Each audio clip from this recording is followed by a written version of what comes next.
魏无羡忽然将头撞向蓝忘机的腰间，枕着他的大腿蹭来蹭去。蓝湛，这个举动怎么看都太过亲密。蓝忘机一时都不知该作何反应。魏无羡觉得特别舒服，还不想下来了，头一点点往上挪，要找个最佳位置。挪着挪着，那位置就不太对，微微瞟到蓝忘机的腿间，忽然想起了昨天的那个手感。他想着还靠近了些，吓得蓝忘机赶紧用手去推他。魏婴，魏无羡惊醒过来，自己在惦记着蓝忘机的什么呀？赶紧慌慌张张的把脸埋到蓝忘机的腿上。我手疼，你让我枕一会。蓝忘机道。手疼，枕头。果然，这世上的任何事都是有原因的。江城上了相亲黑名单是有原因的，蓝忘机追不到魏无羡也是有原因的。两人饭也吃了，酒也喝了，连床都睡了，总会到分开的那一刻，蓝忘机要启程回姑苏了。魏无羡之前说的那么坚决不会去姑苏，蓝忘机那天也走得那么坚决，这回或许两人都在后悔自己干嘛要把话说得那么绝对。去往码头的路上越走越慢，越走越不舍，一段不远的路走了好久，码头那船家已经在等了，看到蓝忘机还提着那两只鸡，无语了。再不舍，蓝忘机始终还是要学会放下的，尽管艰难，但他还是道：魏婴，我走了。魏无羡一听走字，立刻道：蓝湛，我送你回姑苏吧。送我？我骑马出来的，云梦最好的马，蓝湛你一定得见识见识。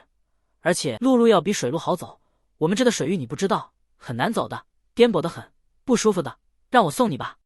船家在一旁听得一愣一愣的，难走，颠簸，不舒服，哪里了？他好想说，魏公子你不要欺负人家这个白衣公子不懂，人家来的时候就是坐船来的，难不难走，颠不颠簸，舒不舒服，人家能不知道吗？真那么恐怖，人家回去时还能再走水路。岂料蓝忘机竟然点了点头，道：如此便多谢。魏无羡立马去接过他的行李来，笑道：好嘞。然后看了船家一眼，船家，你回去吧，我们不坐船了，钱也不用找了，辛苦了。船家无语了，不过一点也不影响人家两个人继续装模作样的对话。蓝湛，你也觉得水路不好走是吧？还是和我走陆路的好？魏无羡说的是送蓝忘机回姑苏，他有骑马来，脚程快嘛，现在是骑了马，不过是他自己在骑，蓝忘机在旁边陪着他走，送人的在骑马，被送的在走路，是不是哪里怪怪的呀？蓝湛，你不骑马吗？你骑？这好像不是谁来骑马的问题。但魏无羡想到，给蓝忘机酱酿酿介绍这是芊芊、云梦最好的马，江城的马时，蓝忘机的眼神就从全怔到半怔，再到几乎不怔，之后就没什么反应，可能是不喜欢骑马。夏末微凉，山清水秀，蓝忘机陪着他慢慢地走在一旁，似乎这一切又都变得很不错，就连放在马上的两只鸡那咕哒咕哒的叫声都好像变得很不错。魏无羡轻身向前，靠在马首上去看蓝忘机的侧颜。他从小就喜欢撩拨貌美少女，美人他见得多了，但他想，怎么会有人能这么好看的呀？岂不是因为蓝忘机一直这么好看，所以他才从小就撩拨他？原来道理那么简单，难怪他最近总是喜欢盯着蓝忘机看。魏无羡心情好极了，坐在马背上转着陈情，微微带笑。但在蓝忘机看来，就是魏无羡一会盯着他，笑的怎么觉得有点恐怖。他猜不准魏无羡为何要送他，许是闲得无聊就那么说了。蓝忘机不过是有私心，不想和他分开就答应了。但仔细想想，魏无羡这一路上的举动莫名的怪异，总往他身边贴。魏无羡坐了会，从马背上跳了下来，道：我下来陪你一起走吧，反正都是这个速度，也没必要骑马，就陪着蓝忘机走走，不比陪着两只鸡骑马好玩吗？一黑一白两个人不急不慢地走在林间小路上，风吹的衣袖微微擦过彼此的指尖，有一点点痒，有一点点热，但没有人提及再用脚走回姑苏，不就更慢了？路途遥远，不是一时半会能到达目的地的。魏无羡出来时可没想那么多，什么都没带，他不仅没钱，换洗衣物都没有，也幸好蓝忘机豪气，一路上他的所需所用全是蓝忘机买的，魏无羡就如同寄生在他身上差不多。那魏无羡有什么办法？总不能一直不换衣服吧？他不嫌弃自己，蓝忘机都要嫌弃他了，也不能只买一两件，他又不洗衣服的，总不能让蓝忘机洗吧？所以那衣服是越买越多。魏无羡感觉这花费的银两都要超出蓝忘机回姑苏的路费了，他心里其实是有些不好意思的。当要住店的时候，蓝忘机说了2间。魏无羡立马道：1间，1间就成。这不想着缩减他的费用吗？不然蓝忘机回过神来，后悔让他送了，又去搭船可怎么办？魏无羡拿了房间钥匙就主动带路，不给蓝忘机反驳的机会。蓝湛，快点回房休息了，走了1天了，累死了。所以说魏无羡很奇怪，明明会累，但要和他一起走，明明该开2间房，却非要和他一起住。蓝忘机想来想去想不明白，总觉得魏无羡是在对他示好，但又觉不可能，是自己想太多，魏无羡根本没必要跟他示好。魏无羡倒在床上，只觉双腿麻痹，他没那么娇生惯养，但蓝忘机是真能走啊，自己竟然和他徒步千里，是真不知天高地厚。他累得不想动，蹬了几下想把鞋蹬掉，蹬不掉，他又不愿意起来，那鞋就欲拖不拖的随着他的脚在床边晃。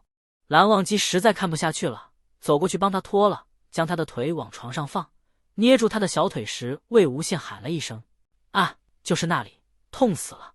蓝忘机便顺手给他按了起来。还是骑马的好。蓝湛，你怎么那么能走？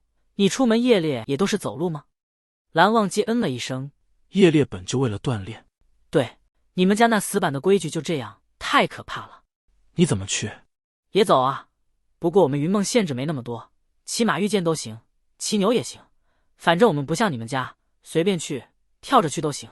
蓝忘机顿了顿道：“我们其实也没规定。”魏无羡忽然笑了出来，哈哈，就算没规定，韩光俊和我一起跳着去夜猎，像话吗？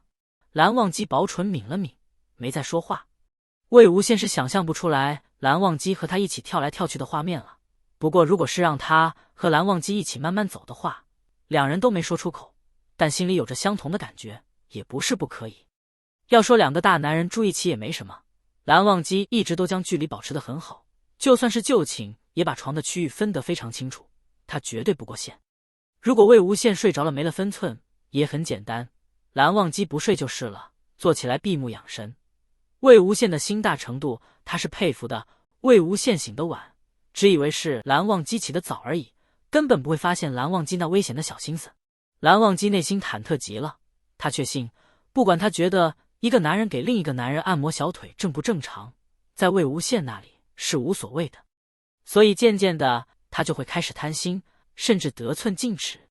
不过蓝忘机还是很含蓄的，他最得寸进尺的举动不过就是在醒来后偷偷往魏无羡那里移动1-2寸，魏无羡才是那个把得寸进尺发挥的淋漓尽致的人。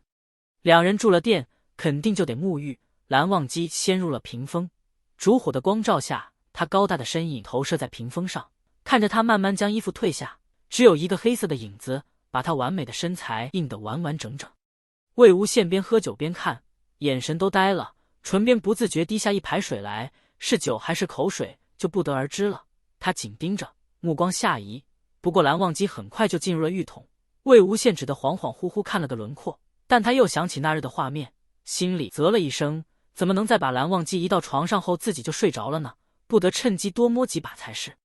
又想到不对，现在他和蓝忘机天天睡在一起，莫名倒头就睡，似乎有蓝忘机的床就是有那种神秘的力量，让他魏无羡安心无比，睡得十分踏实。他想了想，将酒壶放下，勾起嘴角坏坏的笑了笑。蓝忘机正悠闲地泡着热水，忽然听到些不寻常的响动，抬眼便见魏无羡边捞袖子边走了过来。蓝忘机道：“魏婴干什么？”魏无羡笑道：“蓝湛，你帮我按摩，我没什么可谢的，我帮你擦背吧。”“顺便看看他在意的地方。”“当然是顺便的。”蓝忘机吓得眼珠都瞪出来了，这人行为真的太怪异了。魏无羡带着奇怪的笑意，一点点逼近，蓝忘机吓得往后移，但浴桶尺寸有限，他的背后紧紧贴在浴桶边缘，也离不了多远。眼看魏无羡已经近身，2只白皙的手向他伸了过来，蓝忘机忽然用力击打水面，顿时水花飞溅，魏无羡被溅了个全身，头、脸、衣服湿了大半，眼睛也被水珠击中。他抹了抹脸上的水：“蓝湛，你搞什么？”如果你喜欢我分享的小说，请点击订阅频道，欢迎在视频下留言，你们的观看是我剪辑影片的动力，感谢您。